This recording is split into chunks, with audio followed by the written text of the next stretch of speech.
자, 다음 몇 개의 비디오에서는 머신러닝 시스템을 개발하는 과정을 한번 공유해 보도록 하겠습니다. 여러분들이 이제 그렇게 하면 머신러닝 개발 프로세스의 여러 단계에서 훌륭한 결정을 내릴 수 있는 위치에 있게 되실 겁니다. 먼저 머신러닝 개발의 그 반복적인 루프에 대해서 한번 살펴보도록 하겠습니다. 자, 머신러닝 개발하는 그런 그 반복적인 그 과정이 여기에 이와 같이 주어질 수가 있습니다. 제일 먼저 시스템을 우리가 그 전반적으로 아키텍처가 어떻게 될지를 설정을 해야겠죠. 여기는 그 우리가 어떤 모델을 학습 모델을 쓸지 또는 어떤 종류의 데이터를 쓸지 또는 하이퍼 매개의 변수는 어떻게 선택할지 등의 작업이 여기에 속한다고 할 수 있고요.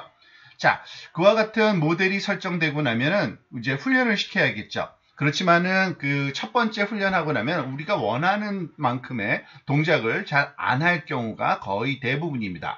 그렇게 되면은 그 다음 단계는 우리가 앞에서 배운 것처럼 다양한 진단을 이제 그 수행을 해야겠습니다. 즉 이것이 바이어스 문제인지 또는 베리어스 문제, 분산 문제인지 또는 아직은 배우지 않았지만 다음 비디오에서 나올 그 오류 분석에 대한 것도 우리가 한번 살펴볼 수가 있겠죠. 이와 같은 진단을 통해서 우리가 어떤 통찰력을 얻게 되면 그걸 바탕으로 뭐 다시 한번 또 모델을 수정을 해야겠죠. 모델을 더 크게 만든다든지 아니면 람다 그 정규와 매개 변수를 그 고친다든지 또는 더 많은 데이터를 수집한다든지 또는 그 특징 벡터를 더 크게 또는 작게 한다든지 하는 결정을 내릴 수가 있습니다. 자, 그런 다음에 다시 또 이와 같은 과정을 계속 반복해서 루프를 돌면서 원하는 성능에 도달할 때까지 아마도 여러 번 이런 루프를 반복해야 되는 경우가 보통 많이 이제 있을 겁니다. 자, 이러한 그 머신러닝 개발 과정을 스팸 분류기 구축하는 과정을 예를 들어서 한번 살펴보도록 하겠습니다. 자, 대부분들 전자메일에 스팸이 들어오는 것을 굉장히 싫어할 텐데요. 이런 스팸을 구분해내서 제거하는 그러한 알고리즘이 개발하는 것이 우리의 목적이라고 한번 생각해 봅시다. 여기 두 개의 메일이 있는데요. 이 왼쪽에 있는 것이 이제 스팸 메일이고요. 오른쪽이 그냥 일반적인 정상적인 메일입니다. 지금 보면은 여기 뭐 buy now라는 제목으로 뭐 deal of the week 해서 롤렉스 워치를 사라 하는 그러한 그리고 일부러 철자도 그 알파벳 대신에 숫자를 써서 그 스팸 블로킹을 피하려는 그런 노력도 보이는 그러한 그 이메일이라고 볼 수 있고요. 오른쪽은 그냥 정상적인 메일입니다. 저자가 그 저자의 동생으로부터 크리스마스에 함께 모이자는 뭐 이러한 실제 이메일이라고 합니다. 자, 이러한 그 스팸과 스팸이 아닌 이메일을 인식하는 이런 그 분류기, 클래시파이어를 우리가 어떻게 구축해야 될지 한번 차근차근 개발 과정을 살펴보도록 하겠습니다. 자, 우리한테 주어져 있는 이 스팸 클래시파이어는 그 일종의 슈퍼바이즈드 러닝으로 수행될 수가 있을 겁니다. 즉, 지도학습 알고리즘을 훈련함으로써 가능하겠죠. 왜냐하면은 지금 우리한테 주어져 있는 그 입력은 입력 X 특징 벡터는 그 이메일이 갖고 있는 다양한 특징들이 될 거고요. 그리고 출력 Y는 스팸인지 아닌지 스팸이면 1 또는 스팸이 아니면 0이라고 출력하는 이와 같은 그러한 그 입력과 출력으로 구성된 슈퍼바이즈드 러닝이라고 할 수 있습니다. 이 애플리케이션은 사실은 텍스트 분류의 한 예라고 볼 수 있는데요. 이메일은 텍스트니까요. 그 텍스트 문서를 입력으로 받아서 스팸인지 아닌지를 분류하려고 하는 겁니다. 자, 그래서 제일 먼저 해야 될 거는 그 입력 특징을 어떻게 정의하는겠죠. 그래서 보통 이와 같은 그 텍스트를 피처로 만들 때는 이와 같이 그 단어를 말하자면 선정을 합니다. 즉, 뭐 딕셔너리에서 그게 어느 나라 언어든지 우리가 사용하고 있는 이메일에 사용된 언어를 기초로 그 상위 한 10,000개 정도의 단어를 우리가 그 나열해서 그것을 말하자면 첫 번째 거 단어는 X1, 두 번째 단어는 X2에서 예를 들어서 10,000개의 단어가 있는지 없는지를 여부를 나타내는 이 벡터를 우리가 피처 말하자면 특징 벡터로 사용할 수가 있을 겁니다. 다음과 같은 그 방법이 있을 겁니다. 즉 우리가 갖고 있는 그 사용하고자 하는 입력 특징 벡터 X는 이와 같은 그 숫자로 구성되는 벡터인데요. 첫 번째 단어가 말하자면 이 그 그 나열된 순서대로 나열된 단어를 할당을 하는 겁니다. A라는 단어와 말하자면 Andrew, buy, deal 또는 discount라는 등등등 굉장히 그 G까지 어떤 단어들이 존재하겠죠. 그런 만 개를 설정한 다음에 이런 이메일을 살펴보면서 그 단어가 있는지 없는지를 우리가 여기에다가 특징 벡터의 숫자로 우리 할당을 하면 되겠습니다. 즉 A라는 그 문자 하나는 없네요. 그러니까 0이라는 것이 올 거고요. Andrew라는 단어는 존재하니까 1이고요. 그죠?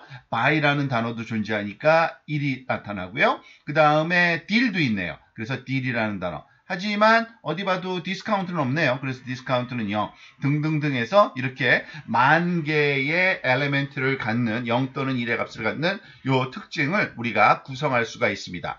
구성하는 방법 중에서 때때로 뭐 예를 들어서 여기 보면은 buy가 한 번이 아니라 두 번이 나오기도 합니다. 그래서 그럴 때는 이 buy를 숫자 1이라는 것보다는 2라고 써서 말하자면 할당을 하기도 하는데 보통 그냥 있는지 없는지 여부만으로도 말하자면 그냥 1로 쓰는 방법론을 말하자면 그 적용했을 때 꽤 잘 동작하는 걸로 잘 알려져 있습니다.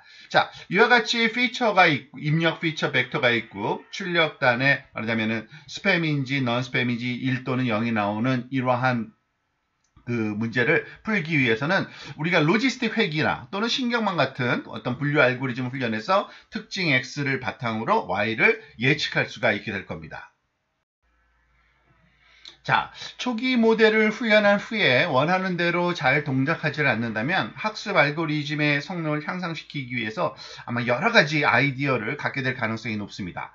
예를 들어서 항상 더 많은 데이터, 즉 그 데이터, 훈련에 사용할 데이터를 더 많이 갖고 싶은 유혹은 받게 되겠죠. 예를 들어서 뭐 스팸 블러커, 그러니까 클래시파이어 같은 경우에는 허니팟 프로젝트라는 게 있습니다. 허니팟 프로젝트는 뭐냐면 가짜 이메일을 주소를 생성해서 이거를 스패머 손에 넘겨주고 스패머들이 이제 스팸 메일들을 많이 보내면 그러니까 스팸 이메일을 많이 컬렉션할 수가 있겠죠. 그래서 보다 많은 데이터로 스팸 메일을 가지고서 훈련을 시키면 좀 더 정확한 클래시파이어를 만들 수 있는 그러한 그 어프로치라고도 할 수 있겠습니다. 또 하나 그 피처를 좀 더 정교하게 만들기 위해서 추가적인 어떤 정보를 활용할 수도 있겠습니다. 예를 들어서 이메일 라우팅 정보를 사용하는 건데요. 보통 이메일 헤더에 보면은 이메일 그 본문 앞쪽에 그 헤더에 그 라우팅 정보라 그래서 어떤 컴퓨팅 서비스들을 거쳐왔는지, 즉 그 이메일이 여러분들 그 주소에 도달하기 전까지 다양한 서버, 네트워크를 통해서 그 전달하게 되는데 그 모든 그 이동 경로를 추적하는 어떤 정보인데요. 그거를 활용하면 그 이메일이 그 어떤 경로를 통해서 왔는지가 말하자면 스팸에 말하자면 발송에 뭘 통한 건지 아닌지 여부를 판단하는데 좀 더 개선할 수도 있는 그런 방법론이라고도 할 수 있습니다. 또는 그 이메일 그 본문 안에서 좀 더 정교한, 좀 sophisticate한 피처, 특징들을 정의하는 방법입니다. 예를 들어서 같은 단어라 할지라도 그 어미에 따라서 discounting이라는 단어와 디스카운트라는 단어를 이렇게 같은 단어로 할 건지 아니면 다른 단어로 할 건지 여하튼 뭐 기본은 다른 단어처럼 인식되겠죠. 그래서 그와 같은 내용을 특징에 포함시키는 것이 좀 더 그 퍼포먼스를 올리는 데 도움을 얻는 한 가지 방법일 수도 있겠습니다.